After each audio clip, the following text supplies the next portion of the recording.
Oh wait, no longer greatness has arrived. Welcome to the Trophy Room, a PlayStation podcast made by the players for the players. I am your host, Joseph, aka Mr. Badbit, and it is here where me and my best friend Kyle talk about the latest and greatest in all things PlayStation. Of course, you can listen to this show wherever you find your podcasts and on YouTube at the Trophy Room Show.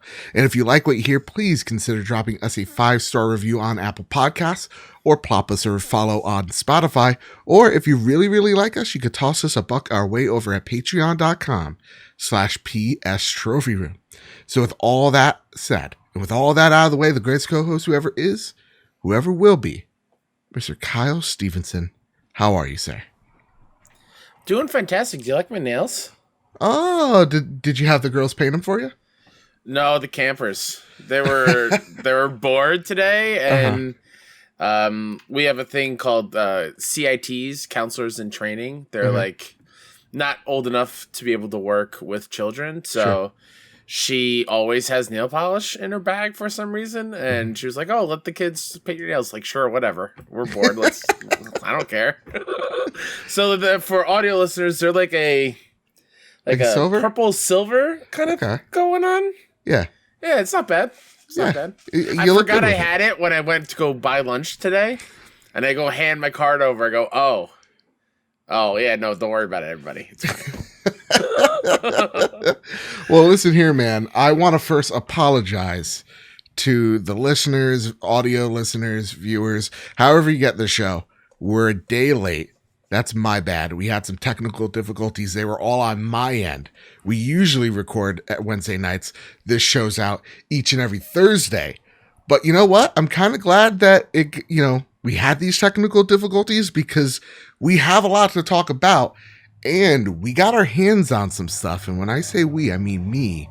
This week, we're talking about the possible Horizon Forbidden West delay and what it could mean for PlayStation's holiday game slate.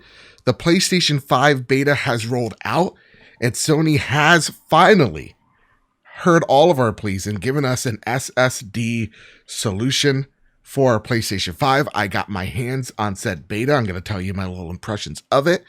And Activision finally starts to take out the trash and so much more. With that said, Kyle, I want to thank our patrons over at patreon.com/PS Trophy Room.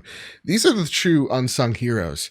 Each and every week, they support us over at patreon.com/PS Trophy Room, like you can too. And I want to thank our platinum producers, Todd Burwitz and Too Soon, our gold members, Chaotic Monkey, Gavin Goffrey, Griffin West, Jose Jimenez, Jedi Master Ren, Metal Kirby, and Robbie Bobby Miller himself. I want to thank our Silver Plus members, Hide Indoors, Nagachaka, Marcus O'Neill, It's Just Ray, JB the Purple Monkey, Jadis Von Metal, Tim Ulf, Justin Rodriguez, Awesome Dave, Mr. and Mrs. Nasty Boots, Cypher Primus, and Captain Logan. Thank you all so much for supporting us. It's why we sound so good each and every week. It's why we look so great each and every week. It's because of your patronage over at patreon.com/PS Trophy Room. And for patrons out there, listen, the road to greatness is here. It's arriving. We have a new poll up for the Road to Greatness. It's our deep dive exclusive for patrons each and every month. This month, I have not fiddled with the polls. I have not told anybody who you should vote for in this Road to Greatness. I have not even alluded to it because last month we had a whole hoorah. People said that I, quote unquote, rigged the vote for Gravity Rush to win. No. Hold on. Delete those quotes. Okay. It's a thing that happened. Not quote unquote. No, it happened. It's a thing. I mean, perception, that's what you think. Do I need to go grab my receipts? I mean, I can go grab some receipts. I mean, why would you want to do that? Why would you want to take the whole time out of your day just to prove what I may or may not have done? If I say, hey, I really like Gravity Rush and I think it should win, that's not me persuading anybody. That's just me saying what I feel. Yeah. Also, in addition to that, vote Gravity Rush. That's Fuck just Kyle and his choices. We don't want to get any of his games on. I mean, listen, you won a lot of our top tier when we had that show. You won. Now it's time you taste the bitter I taste don't of defeat. feel good about my wins on that one because you forced me into some bad arguments. That's fair. That's fair. Listen, but this month they're all really great games, so I don't really care who wins. Yeah. We got Hades, we got Psychonauts 2, we got Undertale, and Aliens Fireteam Elite. The Patreon poll ends on the 10th, and everybody can vote, even if you're not a patron. So go over there, vote, have fun. It's seriously, the Road to Greatness is one of my favorite things I do each and every month. And having any one of these games to talk about, I'm very excited too, because they all have lineage for the most part, except for Hades, you know? Sure, yeah. With that said, maybe vote Hades. Guys, it's time. Kyle, it is absolutely time to square up the news. Are you ready, sir? I am, but before we square it up, I feel like we should just also quick apologies to Odell for the mess up on the technical side. Odell, you are fantastic. You are 100% coming on to make up for it very soon, as soon as we can, because you're an amazing human being and you had some really great insight that will just be for us. It'll just be the best thing. Yeah, it'll be the lost show that never was, but one day will be. You know? Absolutely. Now it's time to square up the news for the second time. But this time for realsies. The first news to be squared up is Chandler Wood over at PS Lifestyle. Chandler writes, Horizon Forbidden West delayed to 2022, expected to be announced in a September State of Play stream. Looks like Horizon Forbidden West may be slipping to 2022 as yet another delay hits the video game industry. The report also states that the delay will be announced as part of a PlayStation State of Play broadcast in September. The rumor initially cropped up from GameSpeak's Jeff Grubb on the Giant Bomb show, Grubb Snacks. While Grubb said that the delay was still being decided, his report was further corroborated by Bloomberg's Jason Schreier, who said a source confirmed that the delay is a done deal. Quote, I've heard, not certain, but I've heard that something's coming in September, and I'm trying to debate if I want to be the one to say this. I think that game is going to get delayed to 2022, Grubb said on the show. He goes on to clarify that by that game. Grubb then says that he thinks he thinks that they have a September State of Play live stream, which would outline Sony's PlayStation lineup for the fall and winter, but also revealed the news of the Horizon Forbidden West delay to 2022. Schreier's Bloomberg report only corroborates the delay to 2022 and does not mention the rumored State of Play, so how and where it will be announced is still up in the air at this point. Sony has yet to comment on the reports. A lot of people in our Discord, on Twitter, are in their feelings about this. This broke literally last week. And PlayStation still, as of this recording, has not said yay or nay to this report. With that said, Tall Twits on Discord said, Hey, Kyle and Joe, regarding the delay to Horizon, this doesn't bother me. Looking at that disaster of Cyberpunk, I would prefer the devs delay release to perfect it. Otherwise, what's the point when a game is released early and you can't even play it? I do, however, remember a delay to one of the GTAs back in the day. I think it was Vice City. They kept getting pushed back to the last minute. This frustrated me at the time as it was so close to release when they delayed it. I think announcing the delay to Horizon when we were still potentially months away makes it easier for me. And he said they said more of a point than a question, but it's a good point. Yeah, it isn't like, they put a hard date on it. They just said 2021. So again, it could still come out 2021, but at this point, not that surprising. That said, Awesome Dave writes in as well, and they say, I think the possibility of a delay for Horizon Forbidden West could be a good thing for Sony. What would they want to release a game that is a word that's not forbidden here. Banger. Or release a game that is banger. If this delay really happens, do you think other developers would be comfortable with delaying projects? Look at the support of Ember Labs is getting by deciding to delay Kena for a month. I think with all the recent reports over the last couple of years about crunch, I think it's important to humanize the developers more. I'd rather them release the game that they are proud of than a game that suits in charge want to get out the door for a quicker dollar to be generated. So a lot of thoughts here. I like these two comments because it is more of the support of the developer, which we, normally don't do as podcasters, as people who run shows, YouTubers, creators, writers. We never kind of take a look at the personal toll. And so for you, Kyle, look, we're in August, almost mid-August, crazy how time flies, all that jazz. We still have not seen anything or heard anything about Horizon since that state of play back in June, right? Yeah. We said it with confidence. We said it with gusto. It looks like one of us didn't believe it. One of us didn't speak it with enough confidence or gusto. I blame myself there, not you, Kyle. So it looks like this game's delayed. Yeah. What are your thoughts on its delay, and what do you think about what Awesome Dave says here? What do you think other developers are going to do now, knowing that Horizon isn't going to come out this holiday? Sure, yeah. I mean, selfishly, I'm bummed. I wanted to play Horizon this year. I've been waiting for it for a very long time. I thought it was a lock for a launch PS5 game back in last November, and it does stink that we're not getting it this year. But we said it on the show multiple times. Tons of people said it. The Miyamoto quote still rings true here.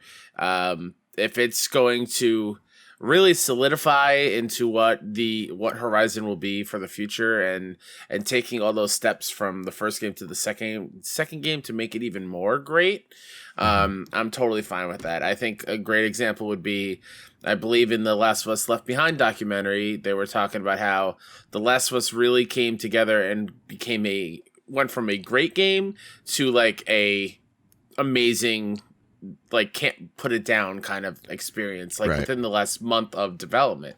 So if Guerrilla needs that other month or 2 months to really find that thing that just clicks and everything kind of works together, take your time. As far as other games in the upcoming months, I'm sure they're happy. That's a major Sony first party $70 game that they're all going to be fighting for your eyes on their stuff to take that $70, or if there was going to be a collector's edition that you were saving for, whatever money you had set aside for it, and put it towards their thing and be like, hey, we are the next big AAA blockbuster game, come try us out kind of thing. So there will be some sort of battle of the mind share from all these other games, because Horizon's a huge IP, and absolutely, it's a big loss for PlayStation on the first party side of things, at least in the second half of the year. Yeah, and I also take a look at the as each day passes, the realization of this game being 2021 slips. When you even take a look at the other Horizon that's coming out in November, you take a look at that game and you're like, okay. All right, they're talking about their game. They're showing clips on social media. It's still a lock and key, lock the door type of, nothing's coming out of Guerrilla, right? Yeah. And to me, it is worrisome because, when we take a look at Sony being just so quiet in the way that they've rolled out certain things and the way that they've communicated to us, it hasn't been great. And, this whole year has not been great. If you're a PlayStation fan, you are yearning for news about this console you just bought. And that's where I get aggravated. It's not oh, I'm not getting Horizon this year, so I'm mad at that. I'm more getting uncomfortable with the lack of Sony telling us, okay, you just bought this $500, $400 thing. Here's what's going to come out for the next 2 years. We have not seen that. We keep on getting promised these state of plays in August, these state of plays in September. And what is the promise? What is the thing that I'm here to look forward to? And not just this holiday, but the next year, 2 years. That doesn't sell me confidence. And what it really does tell me, Kyle, is that I mean, not Horizon, but PlayStation in general is kind of like on fire at the moment, where I think internally, last year when the panorama began, we talked in confidence of like, oh wow, look at PlayStation is throwing millions of dollars into this work at home. And we thought, oh, that's cool. Like this is like, they're giving their employees free computers and whatnot. But I think that was really the canary in the coal mine saying, oh, they were building an infrastructure of how they communicate and work at home while launching this huge console, literally and metaphorically. They were not prepared for this type of situation. And I think it's better that this is happening to them right now in the first year where it is slow and not, year 2 or year 3. But this to me doesn't scream a whole lot of confidence. That said though, Kyle, and I'll end the TED Talk here, I think this is why Kena got delayed. I think you're going to see a lot more highlights of that game or games like Solar Ash, which we'll talk about in a sec, some more of the indies and smaller partnerships that PlayStation have during the holiday, and the big ones. For sure. And Deathloop, ironically, the Microsoft game that's going to hold up their holiday. I think those are the games that are going to be doing it. And what you mentioned, Kyle, this holiday season with Deathloop, we also haven't seen Call of Duty yet. And we know that this is probably one of the last partnerships. If they continue the partnership, great. If they don't, they don't. Between Activision and PlayStation. So this is what PlayStation usually does. They lock in those holiday, games with these marketing deals. Those are the thing that's going to push their console to the casual audience or the core audience. And then in February, in spring, you get those PlayStation, releases and reveals and all that. So on one part of me, I'm disappointed by the lack of communication on PlayStation's behalf. The other side of me says Horizon didn't need to come out this holiday. They can literally own whatever month it comes out in and have no competitor near them. And again, own that space for that point in time. It makes sense, but it's a bit of a bummer. And I think when it comes to like the state of play in September, I find it interesting because a couple weeks ago we talked about Sony not being on Opening Night Live or part of Gamescom. Yeah. And Gamescom is in 3 weeks, or Opening Night Live is in 3 weeks on the 25th of August. And you thinking if you're Sony, you wait a week and then drop the state of play like after Opening Night Live to be like even more furthering your like stepping away from these collaborations with other people. Be like, hey, we're Sony, we can do this on our own kind of thing. Yeah. But even then, it's like, what are you going to show? Again, I think this was a big mistake by PlayStation not having a big state of play this year, not having a big moment. If Jeff Grubb's, and Schreier's corroboration is anything, it's okay, what's coming out this holiday? And it's like, okay, that's great. That's fine, I guess, but show me God of War. We're yearning for it. Show us an update for Gran Turismo. You showed us this, right? Like, show Final us. Fantasy 16 is supposed to come out this year, so. I mean, there you go. We have hope there. But like, all these big things are happening where, it's, we're excited for this console. I love my PlayStation 5. It's my place that same. Right. But at the same exact time, just give me that nugget of, hey, Papa's all right. We got this. The adults are behind the wheel. Let's see a Bloodborne 2. Let's see a Uncharted 5 type of thing. Even like not like a hint at a major thing like a Bloodborne 2 or see anything of Ragnarok this year. Just knowing that we are getting like these hotly discussed director's cuts, right? Like we're getting new Ghost stuff in a fully all-in-one package on PS5. We're getting new stuff in the Death Stranding's director's cut. So there will be Sony console exclusive stuff that will be out in the holiday area. I know it's kind of cheating. Yeah. But there will be new experiences with those kind of IPs on the thing, but again, it's cheating. It's not there. Yeah. There's no replacing a brand new game, right? There's nothing replacing that ever. It's like promising your kids Disney World, but you end up going to wacky inflatable arm tube man world.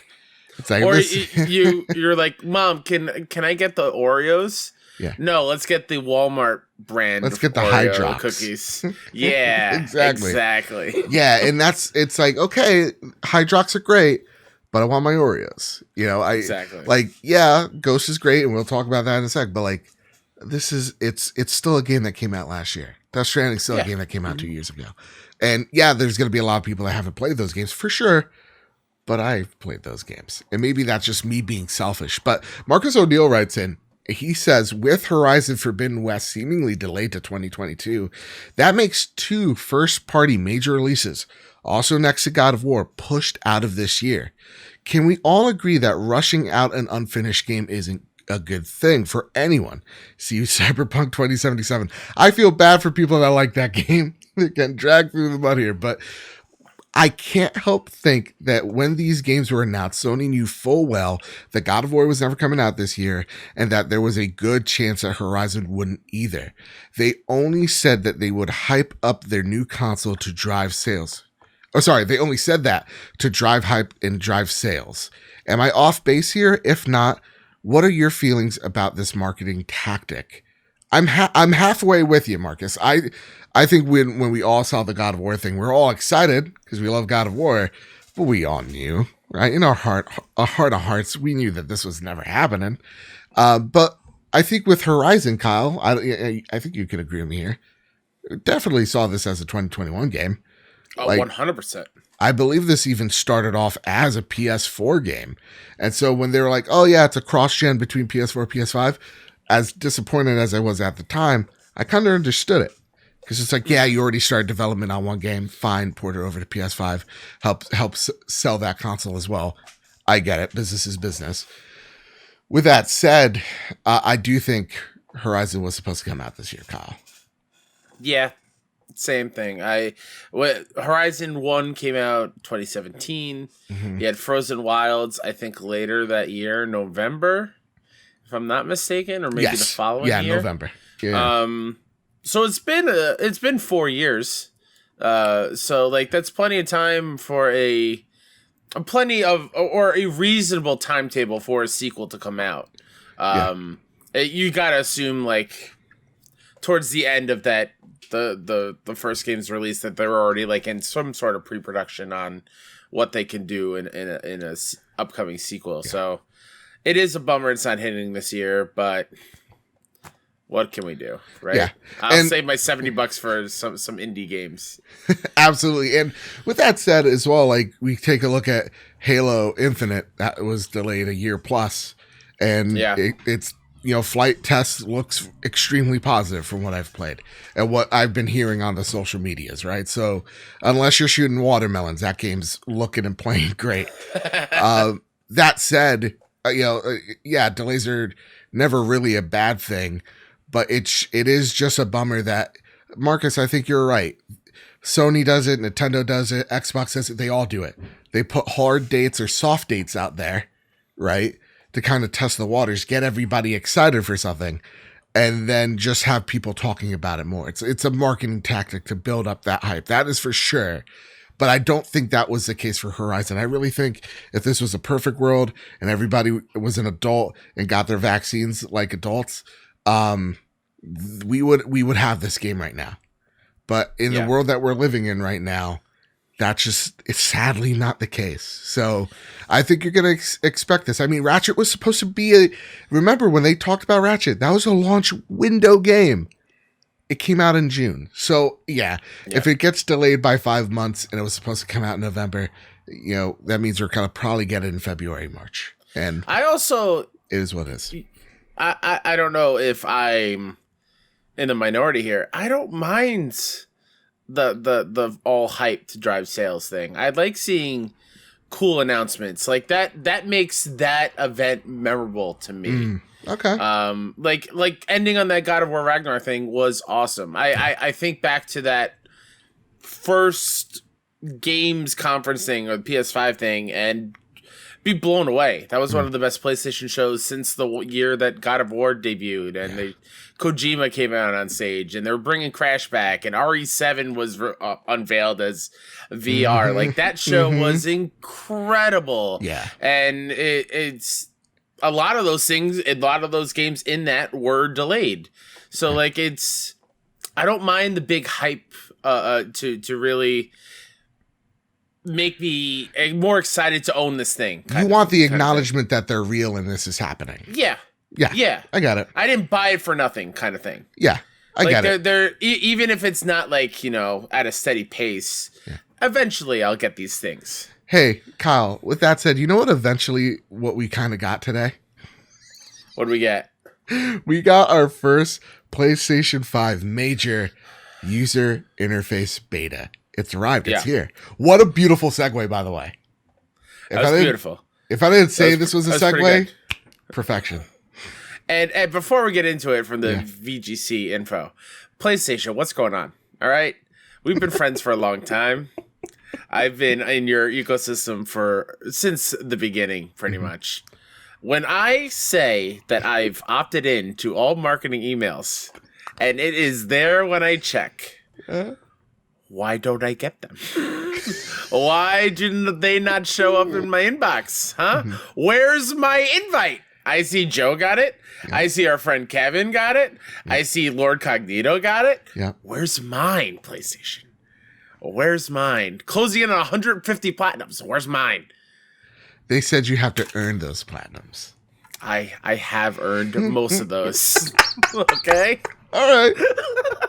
Anyway, the info from VGC about this PlayStation 5 UX beta has arrived over at VGC, like I mentioned. The beta update 2.0-04.00.00 began rolling out for users who enrolled in Sony's PlayStation 5 System Software Beta program. It includes 3D audio, makes its way from headphones to TV speakers. Cross-gen games now appear on separate lists, making it easier to indicate between PS4 and PS5 versions. Improved game base, users can now access party text chats and send messages from the control menu. Vertical trophy lists, praise be to Shu. Also track up to 5 trophies at a time in a game in the control center. More control center customizations.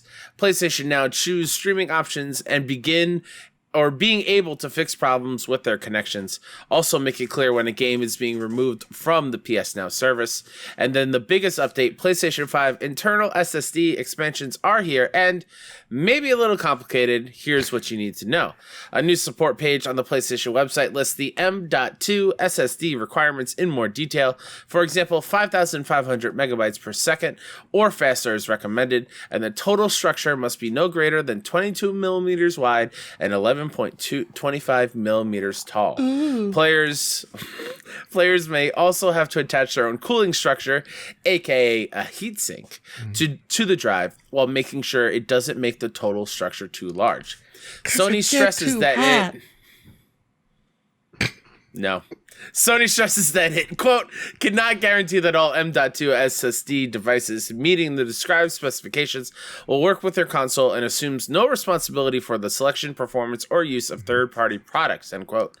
And then it also adds that not all games will necessarily perform as well as they do running on the PS5's internal SSD, even if the M.2 SSD's read speed is faster than 5,500 megabytes per second. And in an update from Tom Warren, we've been testing the slowest Gen 4 M.2 SSD we could find for the PS5 at 3,900 megabytes per second reads. It's far slower than the internal PS5 drive, but we found no noticeable differences in load times and in games like Ratchet and Clank.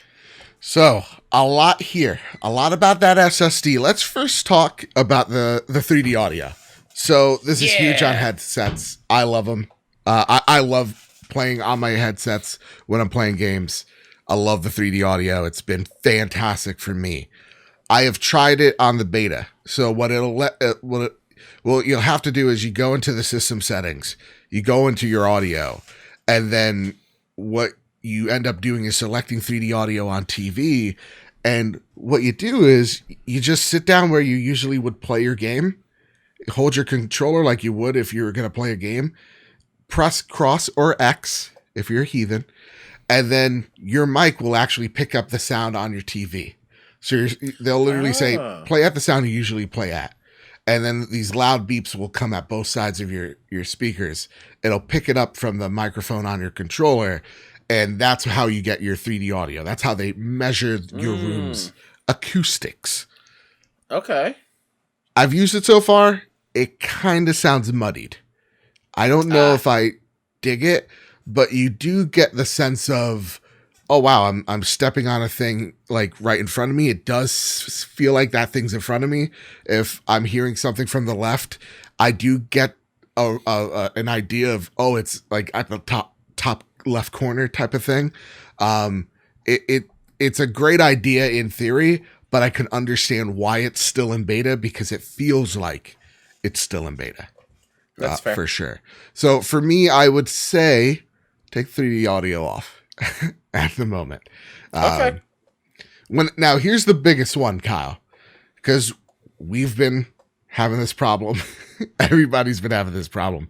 Cross-gen games appearing now on separate lists. So I've tested this out. Yeah. Oh, thank God. Praise be. We have a solution that's not still good enough, but it's there and it exists. Listen, I would love smart delivery. I would love it. We didn't understand it when Xbox marketed it, but now we do. And it's gosh darn smart. We got dumb delivery here on PlayStation. We got to live with it.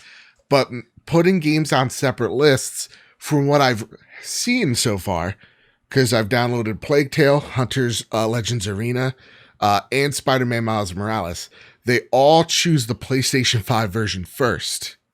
But awesome. If you want to make sure, because the list would, like, if it's like, you go into the ... section and it says select version, it'll say like PS4. It wouldn't tell you. It wasn't clear if I'm on the PS4 version or I'm selecting the PS4 version. When it says select version, you see it clearly. There's two icons that says PS5 Miles Morales and then one icon that says PS4. So you know what version you're downloading. It even says it on the top left corner. And when I go into the main screen, it'll, right next to the game, tell me what version of this game I'm playing. So it's like PS5, Ratchet & Clank, Demon's Souls, PS5, Plague Tale, PS5, Fortnite, PS5, Apex Legends, PS4, Gravity Rush, PS4. So it'll straight up tell you you're not taking a shot in the dark which versions you have. So that's pretty darn great. Yeah. The game-based thing, Kyle? Yeah. Not too impressed. I get to move some things around, which is great. Like I put my music right next to my home button. I still cannot, Kyle, just have an option for press and hold the PlayStation button to get to turn off my console. We still don't have that. Hold it down, press the left directional stick, down 3, over 1, press it, and then it's either rest mode or turn off. Yeah, I believe that's on PS4, at least. Just give me the option, please. Yeah. Kyle, the biggest, I think, improvement right next to the cross-gen thing, let's talk about the trophy list and tracking. Yeah. Holy shit, is this actually convenient. So, yeah, trophy lists are vertical by default, which is great. I know that's something that's like, why brag about it? But for sure. This is the world we're living in. That was something that they should not have fixed because it wasn't broken from PS4. Yeah, it was like a change. You made a change just to make a change. Yeah. The trophy tracking actually makes the card system worth it. Thank God. Thank God. So, the one thing that if you're a trophy hunter, I got to make sure I have my volume off on my TV before I talk. Get the little bumps, the beeps and the... Exactly. Going through the trophies. Beep, boop, boop, boop, boop. The one thing that, we all hated is just to check your trophy list, you had to exit out of that game. Or just to see the progress of a trophy, you had to exit out of the game, go into the menu and select trophies. Now you can select up to 5 trophies you want to track. And you can either have them as the first card on your virtual deck, or you can literally pin them to your screen. Oh, yes. How awesome is that? Yes. I know. Thank God. Because that was my biggest thing. I think it was Miles, I notice it, or Returnal. Returnal's where I noticed it. Like, it was not tracking how many collectibles I had, so I didn't know which ones I was missing until you have to go in the in-game menu and look, because it would be like, in Biome 2, you're at 90%, and that would be with the card, but then it would just stop, or that card would disappear, and I wouldn't know what I was missing and which biomes where. So to hear that they've kind of fixed that, or they have fixed that in this beta, and it's way more easier, and the help that people who do hunt for trophies want, it's incredible. I'm so excited that they actually are putting the work in and fixing it, because it was a great idea at the start. Yes. And it really bummed me out that it didn't work for the first 9 months that the console's been out. Here's a really cool thing. So I was on PlayStation Now. Yes, I own PlayStation Now. And no, I don't regret it. Stop asking me about it. Stop bullying me. I like this service, damn it. Bart, back up. Stop bothering Joe. Bart. Please. What are you doing? So I went into PlayStation Now because I'm about to platinum Gravity Rush. Una writes in, with the new PS5 update, adding trophy tracking, do you guys think there'll be certain trophies you cannot track, like related to hidden trophies? I'm tagging a few hidden trophies to track them. And it's just like hidden. It's not like it's showing me a progress bar, but it's there if you want to do that. So that's pretty darn cool right off the gate. That's awesome. So I hope I answered your question correctly here. That's a good question. For like collectible trophies, is it a bar or is it just a blank out of blank? It is a bar from what I've seen so far. Oh, that's nice. I like that. Yeah. And again, I'm going into a PS4 game.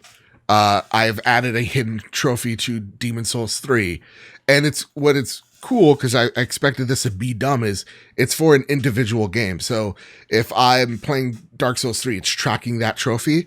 And if I back out and play another game, I can start tracking different trophies. Like that Demon's Souls or Dark Souls trophy won't be tagged. So you can work on two different games at once and not have to worry about re-tracking. That's great. I like that. Yeah, that's really awesome. And again, we're just playing around with it as the show goes on, but so far, so good on that aspect. So you keep saying we. You're digging the knife in even further. I'm sorry. I speak in the third person from time to time. Joseph's sad, he make you sad. Kyle, this seems like a lot of quality of life stuff. And the internal SSD expansion is something that I've craved for years, it seems. But it's really been months. Kyle, what are your thoughts on this internal storage situation? People say it's too hard. Let's get our screwdrivers out here. Okay, I know I got mine right here. People say it's too difficult. People say this is obtuse. People say so many things. Xbox has a better one, so ergo this one is awful. And how, Kyle, better question than any of this. How is grandma gonna replace your SSD? How's grandma gonna know if it's a Phillips head or if it's a little minus? I think grandma needs to worry about installing a heatsink on those SSDs more than installing it into the PS5. Yeah. I think the hullabaloo about having to use a screwdriver is ridiculous. Yeah.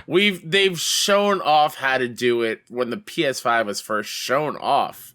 There's a whole video that if you didn't watch it, then I'm sorry, but you literally pop this cover off and it's right there. It's really not a huge deal. There is some screws to undo. It's nothing crazy. You're right. To me, with the SSD thing, that is a bit of a bummer. Sure. Is great. They're talking about it. Finally, they're there's an option there for people. It's still so obtuse. Okay. It's still which ones are we allowed to do? The fact that we're if it breaks your system, it's not on us. So whatever. And the same thing of make sure you get it with a heat sink. Why? I've never heard of a heatsink before this, really, because I don't deal with PC goobly gawk. I don't do that crap. It's just that's why I'm a console gamer. It's all in one it's all in one case. Well, that is the argument. It's like you're making this confusing, Sony. So first and foremost, how big of a deal is this? It's not. Grand scheme of things, it's only idiots like myself that are going to go out there and buy this thing. I'm not calling you an idiot if you bought this, by the way, because really Sony and Microsoft boned us. So no, we're actually geniuses. Absolutely. I take that back. That being said, it is the easiest process in the world. Does Xbox have a better way of dealing with storage? Yes. Yeah. Absolutely. But the way I see it, as part of the PlayStation ecosystem, and people might look at me cross-eyed here, we've had this solution since the PS3. The PlayStation 3 was like, okay, gang, if you want to update your hard drive to a bigger hard drive, go for it. Here are some laptop hard drives that you could put in this thing. Have at it. But if you break it, you buy it. And then just walked away from it, right? PlayStation 4 had also another convoluted way of dealing with your hard drive space, but it was there as an option that I know I never used. And when it comes to the PlayStation 5, I was having this talk with our good friend of me, Luke Lore, and he's like, Joe, it's too hard for the common person. I literally took as he was stating his argument, I took apart my PlayStation 5 and got to what I needed to get to in less than 30 seconds. I literally timed it. It's on the latest cast co-op on Season Gaming. 25, I think, 0.5 seconds it took me to get to that thing. So the people that are going to be putting these internal hard drives into their machines are people looking it up, are the hardcore audience. Grandma doesn't know how to work an Allen key. She's not going to be doing this. I think treating the average consumer like a bunch of idiots is just foolish. I think I think the core audience are a little bit smarter than that. I don't know. For sure. And like you bring it up, like, yeah, PlayStation has been doing this for a while. Like you can upgrade your hard drives anyway. But like when I think of the thought of when I had a PS4 and I was thinking about getting more storage for like, you know, just saves or whatnot, because I wasn't buying a whole lot of digital stuff. Yeah. The fact that it felt like a full-on surgery where I would have to walk in with my hands up like this, put gloves on and a gown and disinfect and ask for scalpels and different types of screwdrivers and make sure I don't screw it up or else I'm out of a PlayStation 4.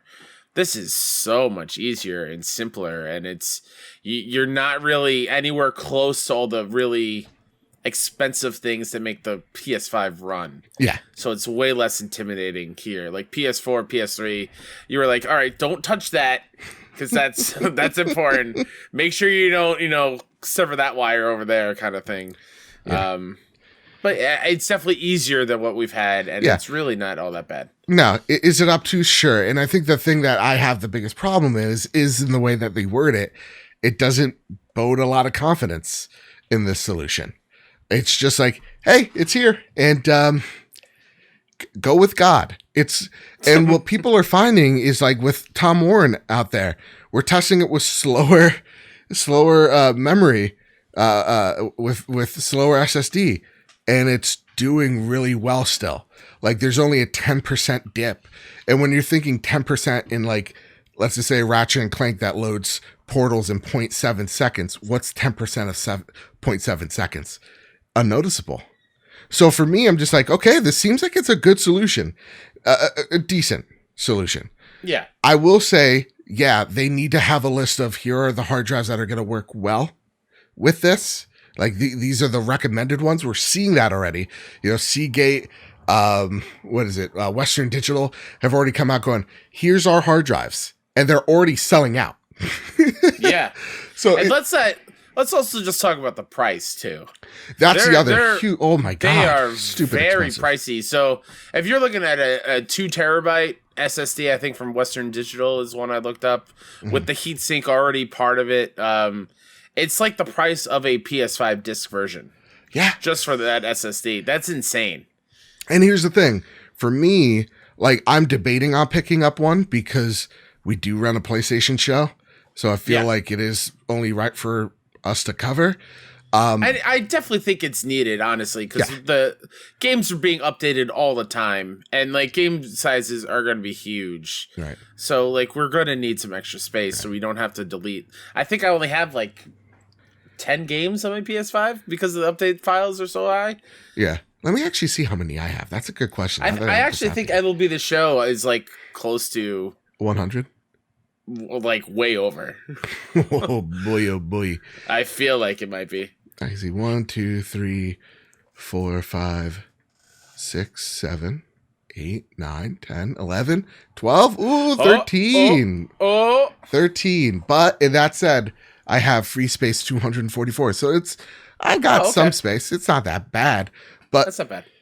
With that said, yeah, no. Even with that Kraken progression, sizes are going to get larger and more complex. I do say that if, I would be surprised if we don't see a PlayStation branded, stick by company X in the next 6 to 8 months. Then I'd be like, okay, this is a problem. Like if I don't see one of these things sitting on a GameStop shelf or a Best Buy shelf, then yeah, all right. Because I do think Sony needs to direct people on here's the one that you should buy. Kind of like with the Seagate thing with Xbox. But to me, again, I'll end it with this. If you want to do it, go with it. Go with God. I would say let us or people like Digital Foundry be your test dummies for it. And you still got time because this is still, again, in beta. And I think that's why this update is still in beta, is because of this. So that said, I do want to address one last question before we move on. Jedi Master Ren says, okay, guys, so Sony has released software betas to the public over the years. Now, I've never opted in because if I'm not mistaken, it's caused a multitude of issues for consumer consoles through the generations. Why do you think Sony keeps shoving these betas out in the public and making us test them? Wouldn't it serve the consumer base better if they just test these features and released an update when it's ready? I think when it comes to, again, the SSD situation, it is kind of testing it by throwing it out there into the general public and seeing what hard drives work well, what some of them don't work well. And yeah, like seeing in certain conditions, in certain houses, your PlayStation's put in maybe well-ventilated areas or non-well ventilated areas. They want to use us as guinea pigs. Is pretty much the reason. They're using, and it's not just PlayStation, Xbox does it as well. Yeah. They're using us for like the real world kind of situations where I'm sure they've been testing this stuff out in controlled environments, but like having it like real world daily use needs to be put through its tests, its stresses. That said, I do want a cool name because I believe Xbox, they have insiders. I think that's so fucking cool. Give us a name. Give us a cool freaking name. PlayStation Prospectors. Okay. That's what you came up with? Yep. The PPs? You want to be called the PPs? Yeah. I checked it. Everything's fine. Okay. I don't see anything wrong with that abbreviation. Do you? I mean, I can't wait to see the tweet from PlayStation. Hey, shout out to all the PPs out there. Appreciate you. Let's talk about Ghost of Tsushima. Tom Ivan at VGC writes, Ghost of Tsushima's multiplayer component Legends is being expanded and released as a standalone product. The multiplayer offering, which will remain free to players who own any version of Ghost of Tsushima, will be released standalone on PlayStation Store, priced at $19.99. Barring some cosmetics that can only be earned through the single-player campaign, it will be exactly the same experience available to all Ghost of Tsushima owners. Sucker Punch Productions senior designer Darren Bridges also detailed a range of new content coming to Legends. The headline edition Rivals is a brand new mode launching on September 3rd, including new trophies and cosmetics. It sees 2 teams of 2 competing to defeat waves of enemies. Quote, With each defeated foe, you'll collect Magatama that you can use to harm the other team, Bridges explained. For example, you can spend a Magatama on shades to block your opponent's purchases, curses, health drain, exploding bodies, etc., Hwacha fire, and more. Once you've spent enough Magatama, you'll unlock final stand waves. Complete these before the opposing team to win, end quote. Kyle, I know you haven't seen any of this because you want to be surprised, blown away. Mm-hmm. I am very happy with what I'm seeing here. From what I understand, this PvP update, this new mode is pretty much Gambit in Destiny. So I kind of really want to try this out, man. I want to see what the big deal is here. And more updates for this game, free updates as well, is interesting to see because TPR writes in, riddle me this. Why is the full Rivals PvP update and standalone Ghost of Tsushima Legends mode free, but the next-gen DualSense features on the Director's Cut is a $10 paywall? I don't get it. So, I know PlayStation has stated this isn't just like a simple, we upped the resolution type of port, that this is something that is more robust than that. This Director's Cut, when we see it, feel it, hear it, we're going to see the reason, the rhyme, the reason, the riddle, why I say all those words. The reason as to why this game has justified the $10 paywall. But Kyle, I think you and I both know why the Director's Cut's a $10 paywall. Yeah. Greed. Money, money, money, money. Yeah. So for me, I take a look at first a $20 standalone version of Ghost of Tsushima Legends. Awesome. Get as many players in as you can. I'm fine with that. When it comes to the Legends itself, if you have had the standard game and seeing the updates further onto it, it's really awesome to see. They gave us Legends for free on PlayStation 4. They gave us that 60 FPS boost for PlayStation 5. And as much as, I see a lot of people grimacing at the $10, and I do too, by the way. Again, it's greed. PlayStation doesn't have to charge us $10, but they are. I still say, you know what? I buy $20 skins in Fortnite as a show of good faith. I buy skins in Apex Legends as a show of good faith. I'm doing that because I'm like, I like your game so much. Here's a tenner on me. That's what I'm using it for. So to me, I get it, but I don't really think this is the worst thing in the world, Kyle. I know that's no, and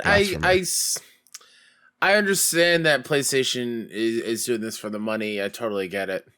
But it's also in Ghost's in Ghost's case. Yeah. It's they're getting a whole new expansion as well as part of that thing. Right. So I'm totally fine with doing that. If I love a game, I'm going to do it. And something that Odell said in the episode last night that we'll never hear there, which was he hit him nail on the head. He was like, how many times do people buy the same thing over and over again because it's a little different? Right. And then when he said that, I looked over, I was like, yeah, I have 5 different versions of the Goonies. Yeah. I have every physical version of that movie because I love it so much. So why not the same thing with games? Games will always will follow that kind of same trend because it works. Right. People do buy it over and over again. It's a smart business decision on the business side of things to get more money in. So I don't necessarily mind it per se. Is it greedy, money hungry? Absolutely it is. Yeah. But it's not the end of the world, I think, in my mind. I own Star Wars on VHS, DVD, Blu-ray, iTunes, and yes, I still choose to watch it on Disney Plus. Yeah, right? That's so I get it. Yeah. Mm-hmm. Again, is it the quote unquote consumer friendly thing to do? No, but it's here. It is things that the casual consumers and us do on the regular. How many times do we buy the same retro inspired game from seasons past? We do it. I mean, constantly. yeah, I own FF7 on everything that I possibly have. Right. It's just a thing that I do. With that said, Kyle, there's some big news coming out of the PSVR front that broke today, And it's something that I've been saying for months now. Take it away, good sir. Nibel over on Twitter has a couple of like key things about this. You could also read more over at I believe Digital Foundry has some stuff on it, and Upload VR has some reports on it as well. But here's some bullet points about it from a recent dev summit. The code name is NGVR, Next Gen VR. HDR OLED displays, resolution 2000 by 2040 per eye. FOV 110, which is more than PSVR. Controllers will be packaged with each headset and feature touch sensors. Launch details coming early 2022.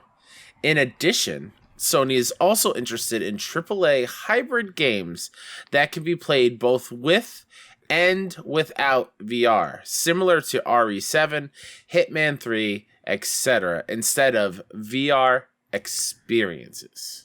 This is awesome. This is what I want the future of VR to be. Something that enhances my current game and not something that is going to alienate its ecosystem or separate its ecosystem from the mainstay, which is PS5. It's the question I keep on posing is, well, how is Sony going to compete with a very competitive Xbox and competitors that are going to come out in the wild if they branch off and their devs go out there and make other games that aren't on PS5 for smaller audiences? This is the solution. So Nagachaga writes in, we all loved Astro's Playroom. The safe and most obvious choice is that Team Asobi is going to develop a full-fledged Astro platformer for PS5. However, if it isn't what they're working on, what kind of game would you like them to develop? And Rick the Welshman writes in, and I'm going to use both these questions because I think they go so hand in hand with each other. Shawammy, do you think the new Team Asobi project will be for NGVR or PSVR 2? I certainly hope so.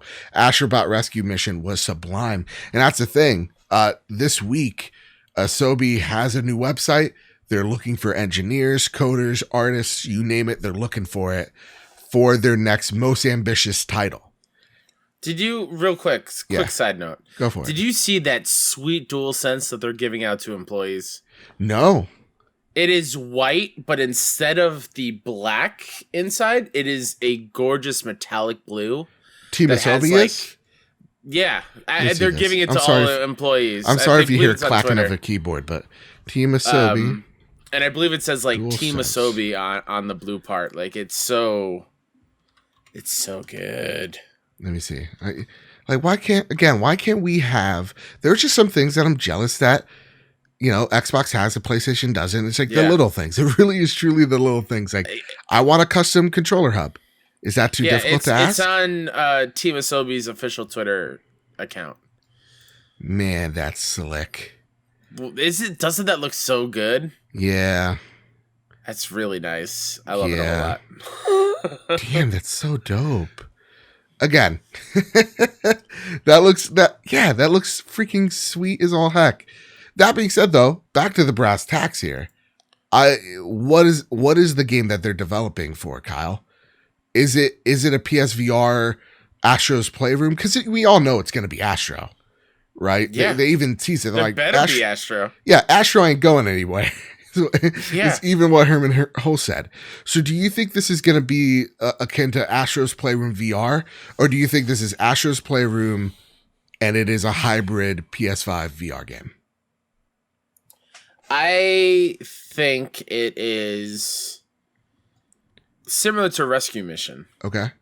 Where it's Astrobot doing his own thing. I don't think it's going to be intrinsically tied to PlayStation like lore with like PlayStation references and stuff, even though I would love that so very much.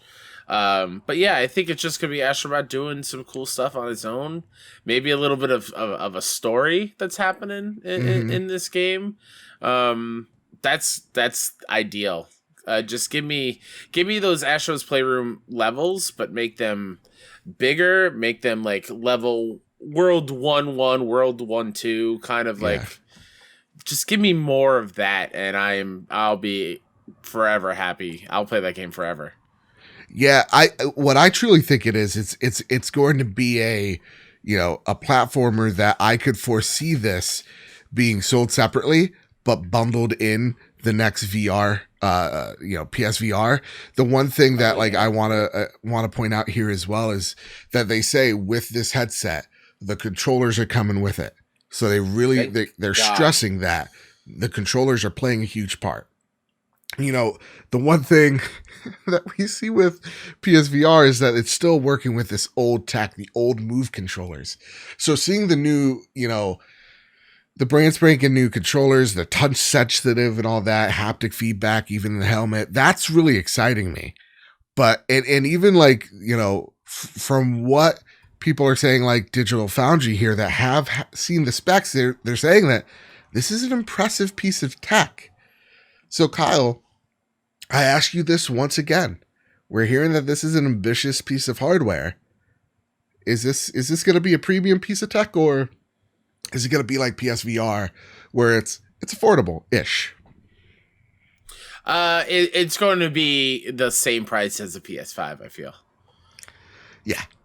I 100%, I think. I think they'll try to do exactly what we're going to talk about in a second in the Flash news. They're going to try to sell it for as low as possible at a loss and hopefully recoup it very fast. Yeah. But I think this is an expensive thing.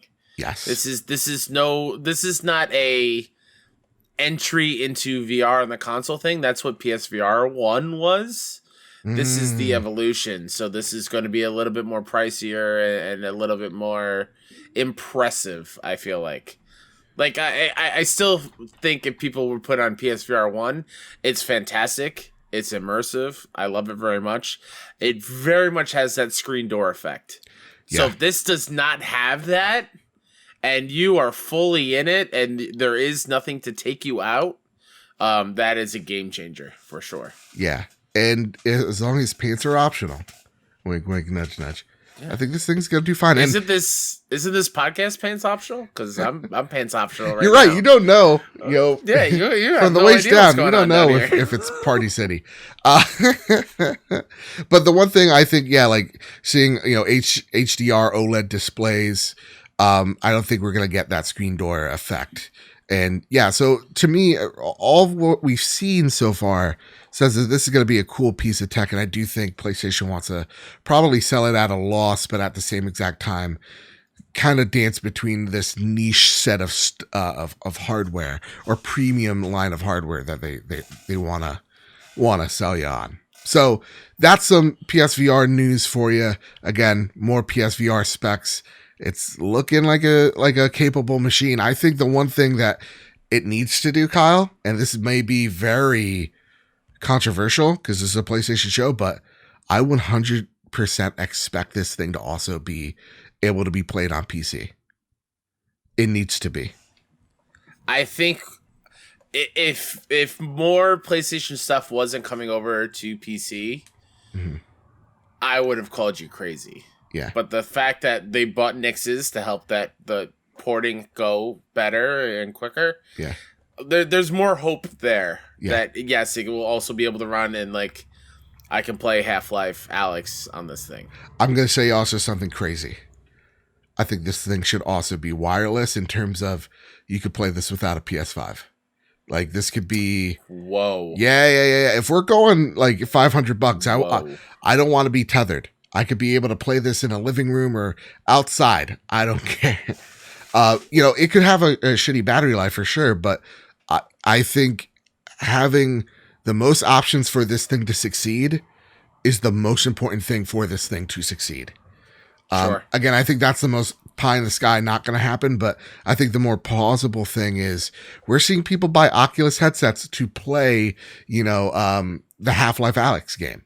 And maybe that's just me wanting to play a Half-Life Alyx really bad. But to me, I think, if you want this technology to succeed, you have to be playing with it in a more open way.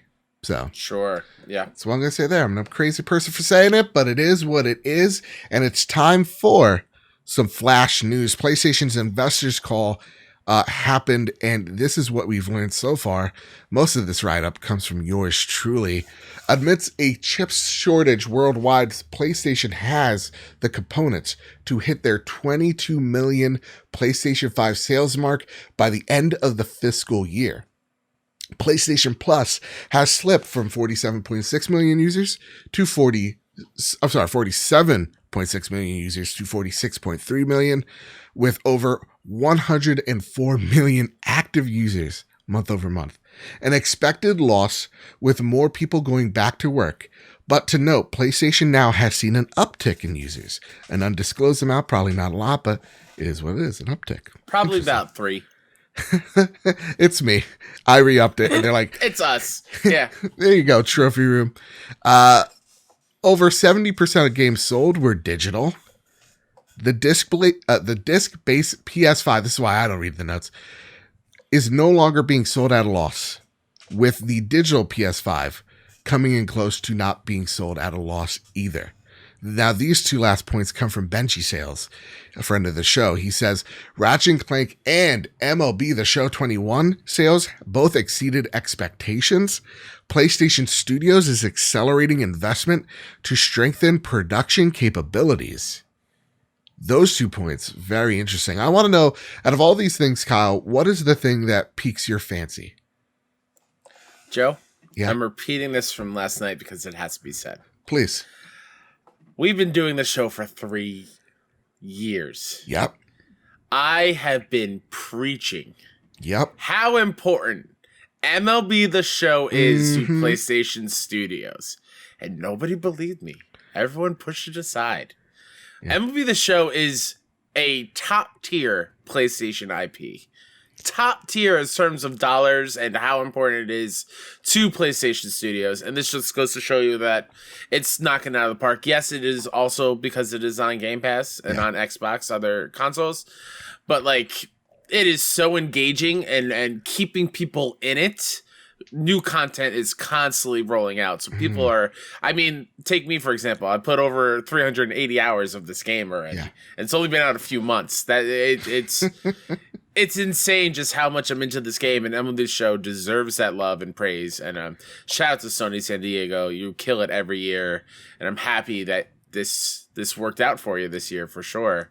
Yeah. The other cool thing, just really quickly, is the fact that disc-based PS5 is no longer being sold at a loss, meaning every other PS5 is now just money in the bank.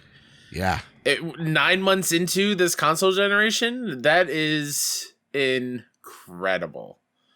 Incredible. Absolutely. I wonder if they could have even discounted it even more, like sold it for even more of a loss, and still have like. Because what was the thing? Is a disc drive really worth an extra $100 or $50? Right. Whatever our conversations were leading up to it, like obviously it didn't matter because like they're making it back. The one point that interests me, and I know it's not being picked up on the mic or maybe faintly, is what the hell is going on outside my house? Where I'm having, it seems like drag races every second, and then all of a sudden I hear a plane just going so low. So I'm like hearing it, and I'm like, I had to mute my mic. I'm like, what's going on out there? Is it like Call of Duty Warzone out there, and I haven't noticed? Goodness gracious! The thing that surprises me the most is that the chip shortage, which is affecting everyone, like everyone, from toasters to refrigerators to cars. We're seeing cars being parked in just lots, a sea of lots. Because they're just waiting to have little microchips put in them so that I could plug in my iPhone and listen to Ariana Grande while I drive. No judgment. This is a judgment-free zone. No judgment. No. Okay? God is a woman. Bangers. Yeah. I get used to it. Her time is now. That's the only one. It's the only song of hers I know. Anyway, all that aside, PlayStation has set aside enough, have bought enough components to say, don't worry. We'll still be fine. We'll still hit our sales mark of 22 million units by the end of the fiscal year.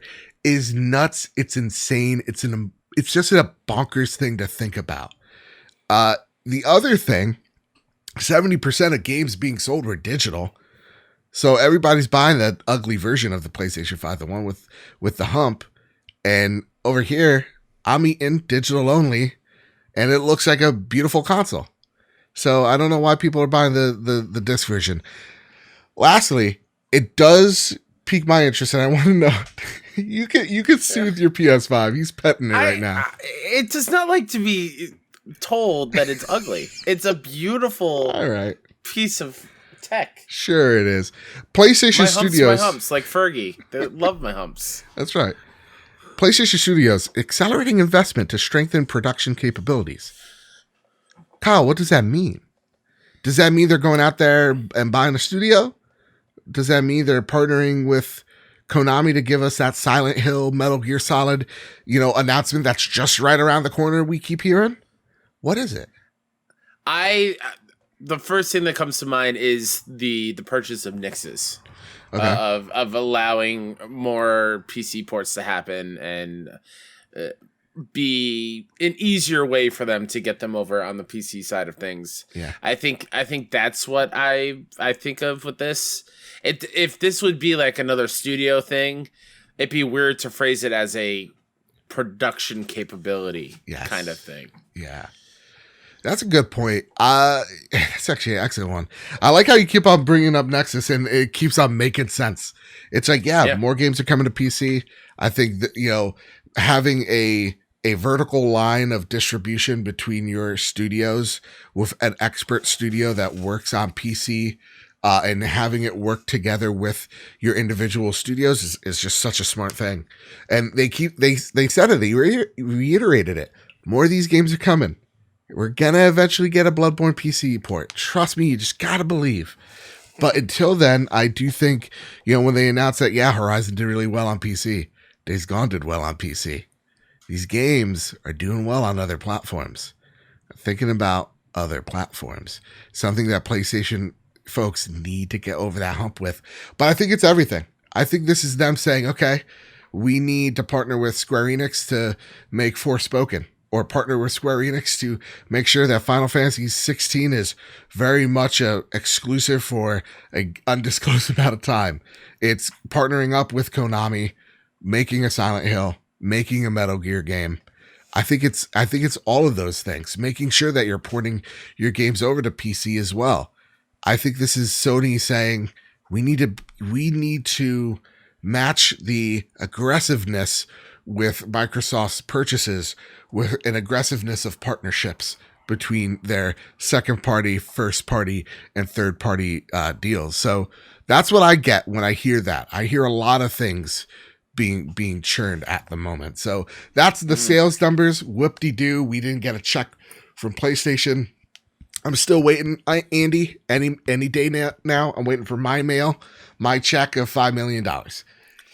Please, I got student loans. I haven't heard a reference to Andy House in a long time. I know. He's right now sitting at a bar, like taking a shot. He's like, I heard my name. I've been out of this business for about 1.5 years now. Yeah, they took away my segment because it was a little bit problematic. But here I am. I've returned. Who's at my house? Activision Blizzard has ousted President J. Allen Brack and head of HR Jesse Meschuk. This is a good bit of flash news. This is not everything we want. The employees' demands haven't been met yet, what they've wanted.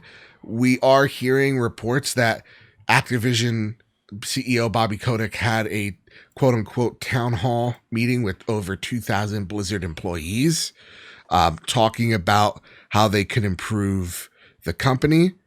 The thing that's very beneficial here, and as you all know, J. Allen Brack allegedly knew about sexual harassment in general, racism going on in Blizzard, did nothing about it, and kept people in power that were doing those things in power. Head of HR was one of those people, Jesse Meschuk. So it's great to see those people gone. And it's great to see Mikey Ibarra in and Jen O'Neill from Vicarious Visions, now the co-leaders of Blizzard Entertainment. Mikey Ibarra, we don't know him much because we're on PlayStation Land, but he took over during the Xbox One generation, where it was rough.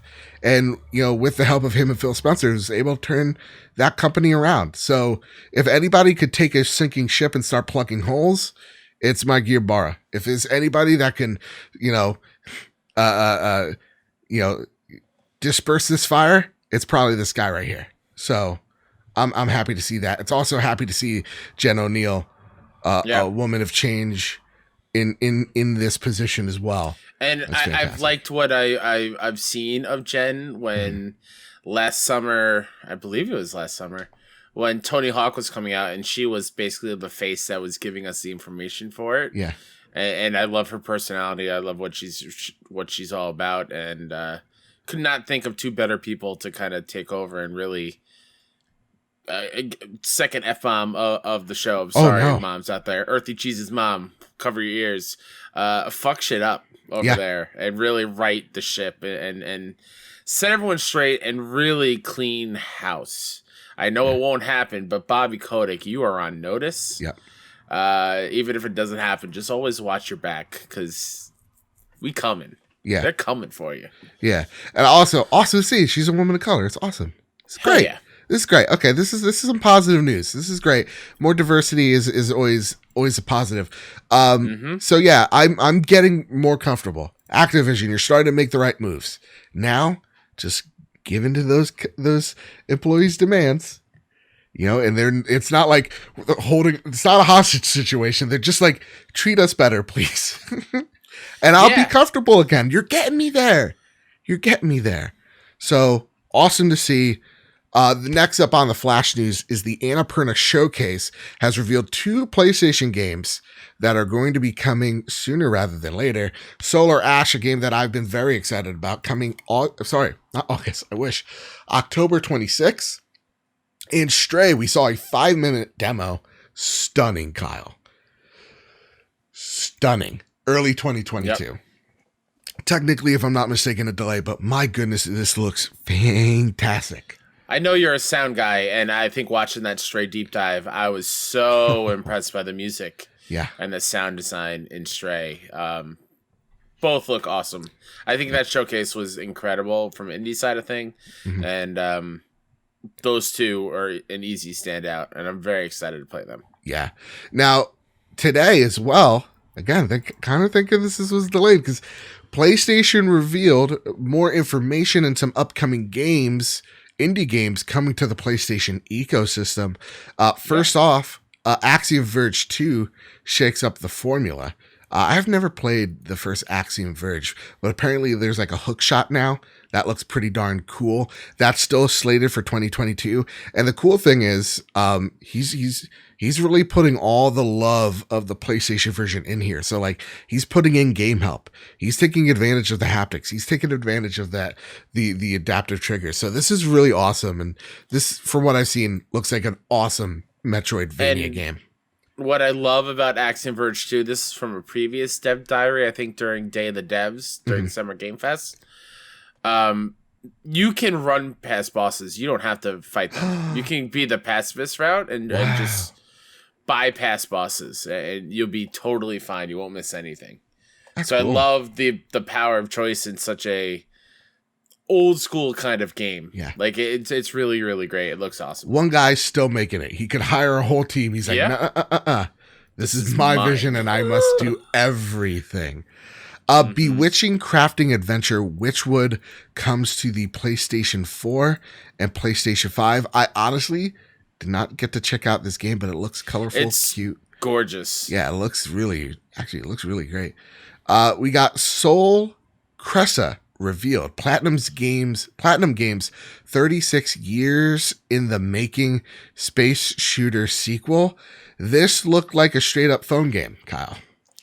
Well, the reason why it took so long, Moon Cresta and Terra Cresta were released in the 80s. Oh, okay. And so this is a sequel to them. This is a classic shoot 'em up. Ooh. Very classic vertical scrolling. Think it also reminds me a lot of the NES game Ikari Warriors. Okay. Where it's like an endless scrolling, you just kind of take out, or 1941, like those style of games where you're the warplanes and stuff. Or Galaga and stuff like that. Yeah, Galaga is a great example. Yeah. Okay, so this is why it's like a vertical, vertical thing, because it's supposed to give you the feeling of an arcade. Absolutely. Machine. Okay. Yep. Cool. We get a look into A Short Hike, which is a cute little platformer story game. I saw Sean Capri play this game a year ago on Nintendo, so that's coming to PlayStation later this year. We get Reverse Horror Experience Carry On bursts onto PlayStation 4 later this year. This was an Xbox exclusive and on Game Pass last year. It's making its way to PlayStation 4 here. You're a blob thing killing people in corridors. Yeah, the whole premise of this is think the thing. Okay. You are the thing. You are the monster taking out the people. This looks fucking terrifying. I don't like this. It looks awesome. I never played it because I was secretly hoping it would come to PlayStation. Okay. So I'm very, very excited that I can dive in now. Yeah, it looks disgusting. And then, of course, surprise to no one, Hades, where everybody's attractive, comes out next week on PS5 and PS4. Whew. And let me tell you something. Poof. Everybody's hot. It's true. Like, how are these writers not horned up 24/7 drawing these characters? You know? Ridiculous. And that has been your flash news of the night. Well, and then also Oxenfree 2. Oh shoot, Lost I missed Signals it. is also coming to PlayStation. Yeah, that showed at the Xbox event, if I'm not mistaken. I believe it was either Xbox or the Day of the Devs. Day of the Devs. Right, I think it was the Day of the Devs. So it's awesome confirmation coming to PlayStation. If you're Oxenfree fan, be on the lookout for all that. Awesome, a lot of cool little indie stuff. I'm very excited for Hades because, again, trying to play that on the Switch, screen way too small. I want to play it on this beautiful OLED screen. As the indie guy, I love that PlayStation is going in on the indies. The fact that I didn't even know they did a Twitter thread today is a bit of a problem.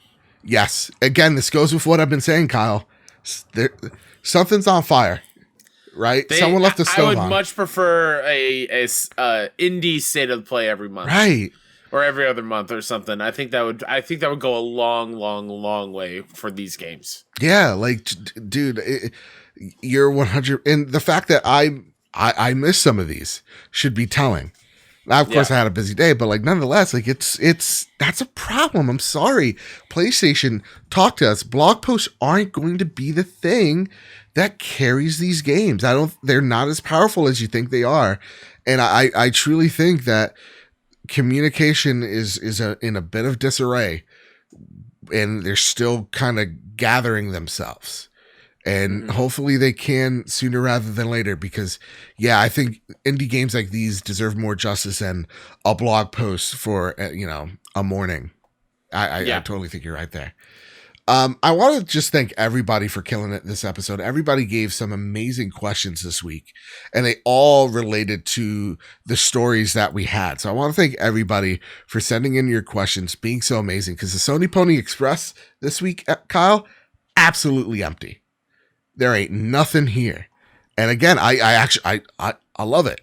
Thank you. Keep on sending questions that are related to the topics of the week, because it really does help us out. And fantastic. Thank you all so much. With that said, Kyle, it is time. And I hope you're holding on to something. I sure am. Yeah. A thermal detonator. What? Prepare the drop. Here are the latest steals and deals landing on the PlayStation storefront. This week, August 2nd, Bowling Story 3, Jane version on PlayStation 4. On August 3rd, Castle of Pixel Skulls on PlayStation 4. Hunter's Arena Legends, PlayStation 4 and PS5. In Sound Mind, PlayStation 5. August 5th, Dodgeball Academia. Academia, I knew that. PS4. The Falconeer Warrior Edition on PS5. And on August 6th, Zen Gungeon on PS4. There you go. So the Bowling Story 3 thing is part of the Breakthrough Gaming thing of games where if you lose, The it's a Bible Radalika bullcrap. versus. No. It's the Bible verses where we at the after show we did the baseball one. Yeah, and like the track. It's those style of games. Do you think that if I play There's all a story these games, there, but I skipped through it. Yeah. If you're a patron, you know all about this. You think with all those weird easy platinum games that teach you about the Bible, do you think that like by the end of their run, I'll know all about the Old Testament? I think that's their goal. And funny you should say that because it says August 2nd, right? Yeah. August 2nd Is it was like a Monday. Catholic holiday? No. August 2nd is a Monday. And months ago, they were like, look forward to every Sunday when you will get a new game from us on the PlayStation Store. Every Sunday. And you know what, Breakthrough Gaming? Part of the 10 Commandments is thou shalt not lie. And you lied to us. How dare you, Breakthrough Gaming? That's right. I see you. Read your own games. You know what I mean? Thou shalt not covet their neighbor's wife. That's one, right? Thou shalt not delay platinum trophies from being obtained. That's right. Thou shalt only display their trophy list vertically. Only. All right. And thou shalt be avenged sevenfold. That's how they got their name. That's how they got their name. This is actually a Bible verse. Nobody knows that. Kyle, that's been the drop this week. I learned a lot about God. You don't hear that a lot on your console podcasts of choice. But before we go, I do want to ask you a question. And just name one or two games. What have you been playing, man? Because it's been a week, man. It's been I know I've been playing a lot. Yeah, not nearly as much as I want, because again, MLB The Show. Sure. But did platinum my first Souls game, everybody. Yeah? I platinum a Souls game. Tell them. Duck Souls from Radalika Games. There you go. It's like a Celeste hard platformer kind of style game with a dash mechanic. You can platinum it in an hour. I bought every Radalika game that's on the PSN store through the sale. So plenty of platinums will be coming my way. But other than that, a legit game that I have started, and we talked about it last week. I apologize to all the Genshin Impact fans for talking crap. Yeah? It's actually not bad. I'm having a good time. Not super far into it at all, but the world is colorful and beautiful. I dig the character design somewhat. There is still a little bit like a weird over-sexualized thing with these girls in this game. Oh, okay. That makes sense. Like they're standing still and their boobs are still jiggling around like it's boob just physics. ever so slightly. Right. And you pay close attention to that? Joe, come on. Joe. Come on, dude. You're right. I'm not going to pretend I'm holier than that. But we all got that near automata or trophy. We all did. Yeah, come on. We all played that mini game in God of War 1 and 2. Come on. I'm playing it because I want to get Aloy. Sure. You unlock her by getting Adventure World rank 20, I believe. I'm at 4. It's a long way to go. The one downfall is the menus are very dense. Every menu is very dense with different things, lots of different mechanics and systems and stuff, but overall it's a good time. And I did want to play it because one of my campers absolutely loves Genshin Impact. So I wanted to talk to her about it, and I mentioned it the other day to her, and she was like, you did? What? And then just running down a list of everything I need to do, and her favorite characters, That's and awesome. Like, okay, slow down. I'm not putting 100 of hours into this. I just started. So you roll. Yeah, that's awesome, dude. That's what a great way to bond with the kids, and to get hip. You're like, hey, kid, what are you kids up to? Also, real quick, not a PlayStation game. My campers, love to play Roblox. Okay. Roblox is like another I guess, a Minecraft-esque game for kids to play. And my kids are in the older range, like 4th, 5th, 6th grade. Mm-hmm. They love talking about how they kidnap other kids in this game. What? And hold them hostage and steal their stuff. Whoa. What parents out there? Parents. You make sure Roblox, you're watching your kids play Roblox. You think it's a What are they doing? Cool kid game? No, the older kids are kidnapping the younger kids and stealing all the stuff they worked hard for. God. Why? Why? Yeah, that sounds... It's awful. Yeah. My goodness. Kyle, I've been playing a few games. I've actually been playing a lot. I've been in the gaming mood as of recent. Of course, I'm about to platinum Gravity Rush for the Road to Greatness. I cannot wait to record this episode with you, Kyle, because it's definitely a game. I definitely played it, and I definitely have thoughts, but that's all I could say on that matter. I played Omno, which is made by One Man. It is a journey-style game, platformer, where you're a little onion boy with a little lizard floaty creature on your pilgrimage to whatever, and you're about to find out towards the end of the game what you're doing exactly, or what this pilgrimage is all about. I thought it was fine. I thought it was all right. I think for what I bought it for, which I believe is about $18, if I'm not mistaken, definitely worth that price. It's a very easy platinum as well. And I feel like the beginning levels are a little bit too basic, whereas the end levels are actually fantastic and just absolutely superb. Where if the first half had the pace of the second half of this game, I would be thinking a lot higher of it. But so far, definitely so very good. And Kyle, I know that this is a PlayStation show, but people have seen a very popular tweet from ours. I have put out several little tweets about this little ditty.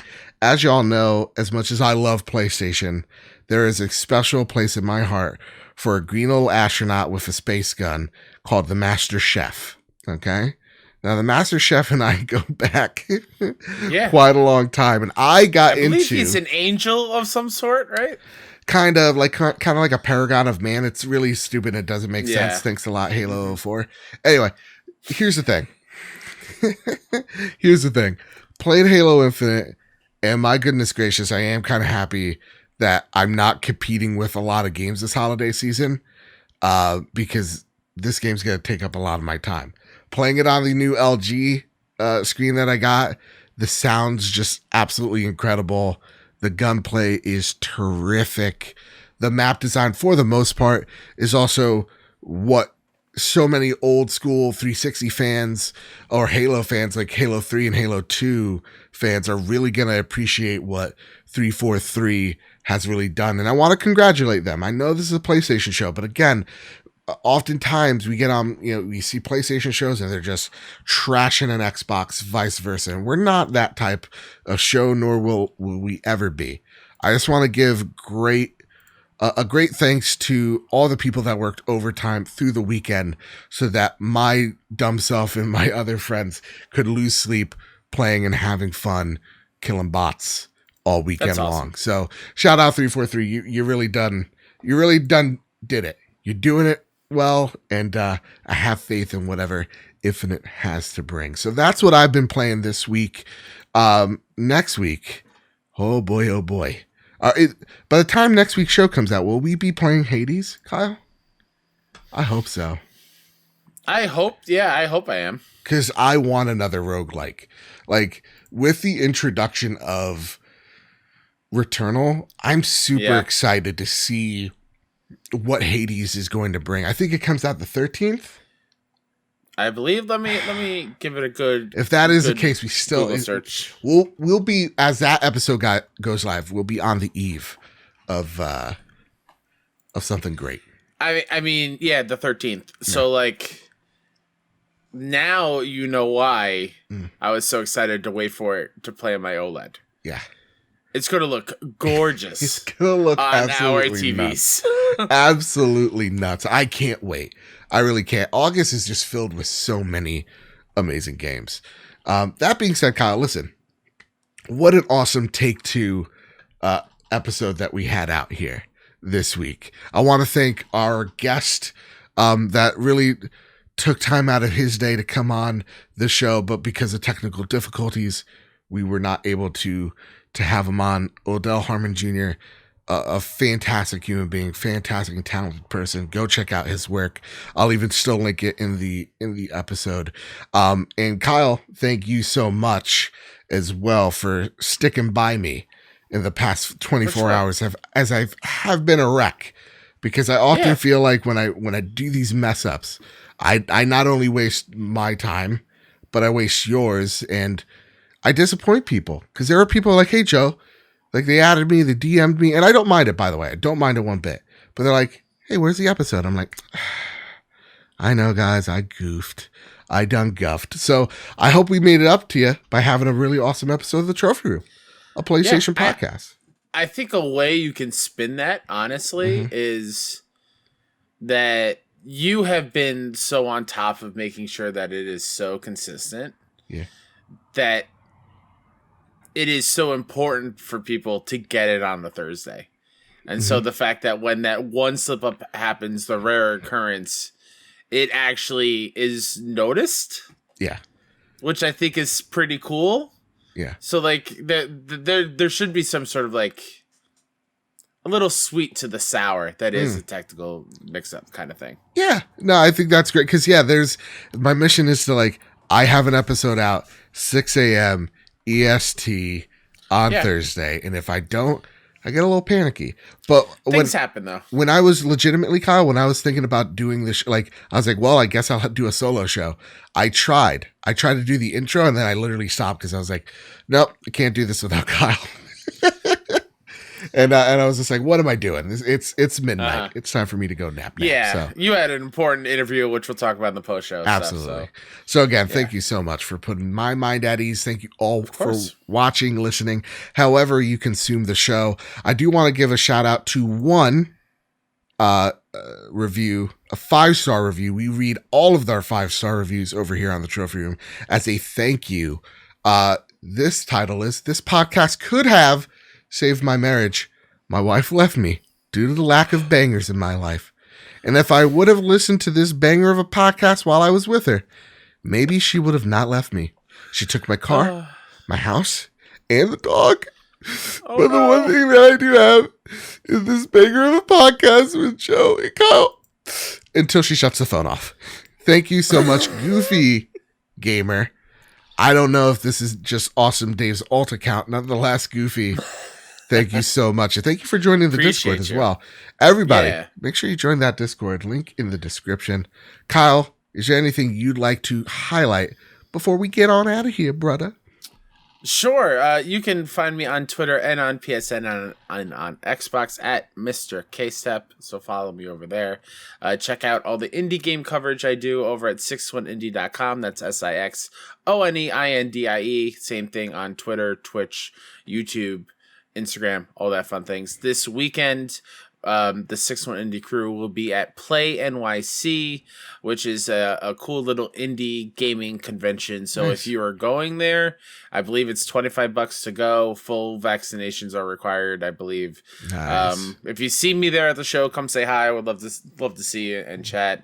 In addition to that, last night I took part of video game trivia from a friend of the show, Jacob McCourt, who's part of the Left Behind Game Club podcast, where I was on and talked about Arkham Origins. Had a blast. I went up against Lily, who's one of my 6-1 indie people.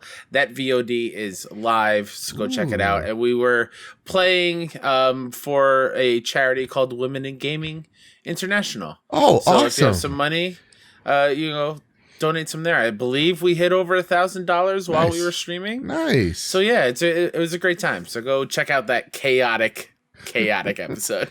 It's cool. I'm not jealous that I wasn't invited. Hey, listen, Kyle, that all seems like a whole bunch of fun that you had. No, seriously, it's awesome. Yeah. A lot of good causes. I'm excited for you to come back, talk about what you've seen at Play NYC. That said, you can find this show wherever you find your podcast service of choice. You can find us on Spotify. You can find us on Google Podcasts. You can find us on, what is it? Stitcher. Huh? iHeartRadio? Ever heard of it? Probably not, Yeah. but it's there and it exists, and we have people that listen there. Sweet. So what up? And yes, even Apple Podcasts, you can rate us 5 stars there. It really does help. And I'm going to lift the veil for a second here.